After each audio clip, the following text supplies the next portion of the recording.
nouvelle recette, nous allons faire une pavlova aux fruits rouges. Pour la pavlova, on va commencer par une meringue. Et pour la meringue, nous allons avoir besoin de 100 g de blanc d'œuf, 20 g de maïzena, 200 g de sucre et le jus d'un demi-citron. On va mettre nos blancs d'œufs dans la cuve du robot, au départ sans rien. Et dès que les blancs vont commencer à mousser, on va pouvoir ajouter le sucre petit à petit.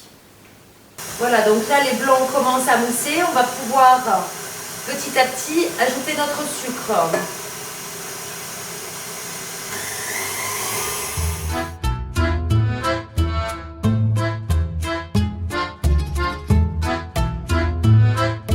Voilà, donc là on n'est pas complètement à la fin, mais bientôt, donc on va pouvoir ajouter notre maïzena. On va juste mélanger un tout petit peu et ajouter notre jus de citron. Le maïzena est mélangé, on ajuste le jus. Là, on va finir de battre jusqu'à obtenir donc une meringue bien ferme avec des becs d'oiseau. Voilà, donc là, on a une texture relativement ferme avec de jolis becs d'oiseau. Donc notre meringue est prête. On va pouvoir la pocher. Avant de commencer le pochage, on n'oublie pas d'allumer son four, donc à 100 degrés. On va mettre notre douille. Donc on va mettre en fait la douille simple avec un petit rond.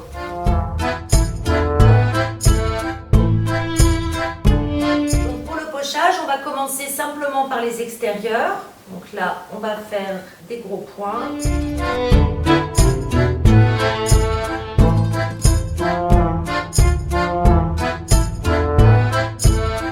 Voilà, une fois qu'on a fini l'extérieur, on va faire la même chose sur le bord intérieur. Et on va finir donc par l'intérieur du moule.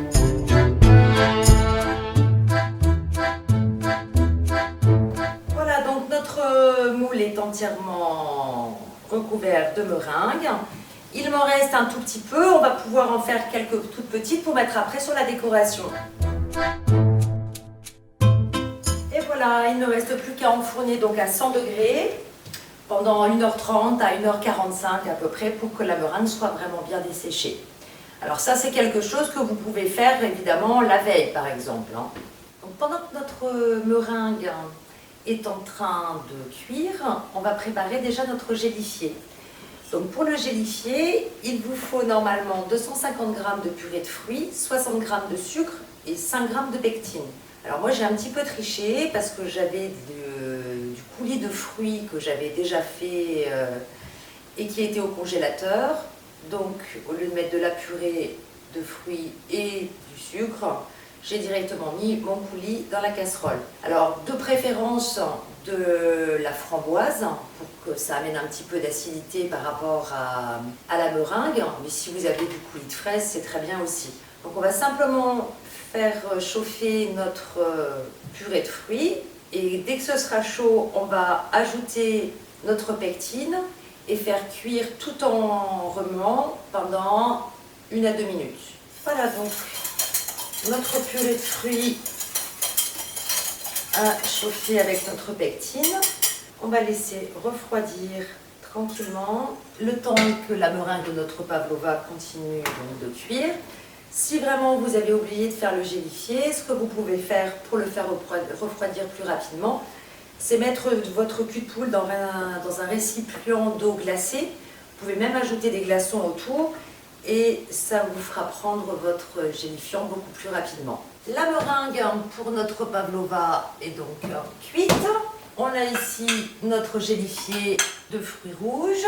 On va donc passer à la garniture. Donc pour la garniture, nous allons faire une crème. Il va nous falloir 250 g de crème liquide, 125 g de mascarpone et 50 g de sucre. Ce n'est pas très sucré, mais c'est pour contrebalancer avec le sucre de la meringue. On va ajouter également un peu de poudre de vanille et sinon donc des fruits frais Nous avons donc des cerises, des framboises, des myrtilles et des fraises. On ajoutera par-dessus les petites meringues que nous avions faites également et on peut prévoir quelques éclats de pistache également pour la décoration. On va donc commencer par notre crème fouettée. On va mélanger notre crème liquide avec le mascarpone, notre poudre de vanille et notre sucre. On va commencer par bien mélanger au fouet manuel. Et une fois que tout sera bien mélangé, on continuera au fouet électrique pour la montée. Notre crème chantilly mascarpone est montée. On va pouvoir passer au dressage. Pour le dressage, on va prendre notre meringue. Ça se démoule tout seul. On va mettre dans le fond notre gélifié de fruits.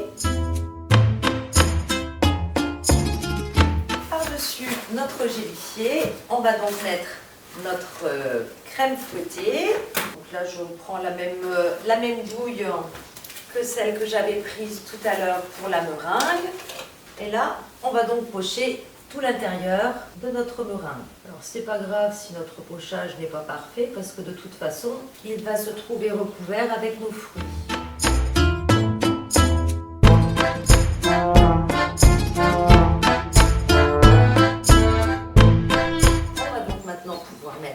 Nos fruits frais. Donc là, je coupe les fraises en 4. Après, c'est vraiment à décorer selon votre inspiration.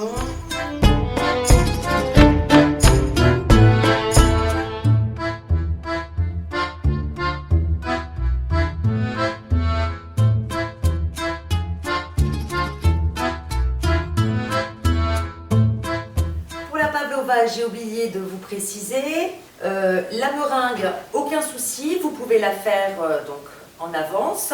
Le gélifié de fruits, c'est pareil, il peut être fait donc à l'avance. Préparez votre crème et votre chantilly avec la vanille, ça c'est pareil, vous pouvez le faire à l'avance. Par contre, pour le montage, maximum 3 heures avant dégustation. Sinon, le problème, c'est que vous allez vous retrouver avec une meringue qui va être complètement détrempée et qui sera toute molle. Donc, évitez de la faire vraiment trop longtemps à l'avance. Après, si votre meringue est faite, votre mélange chantilly est également prêt, qu'il ne reste plus qu'à battre et à monter, il n'y en a pas pour longtemps. On va maintenant déposer donc quelques petites feuilles de menthe. Ça va ajouter donc un peu de couleur.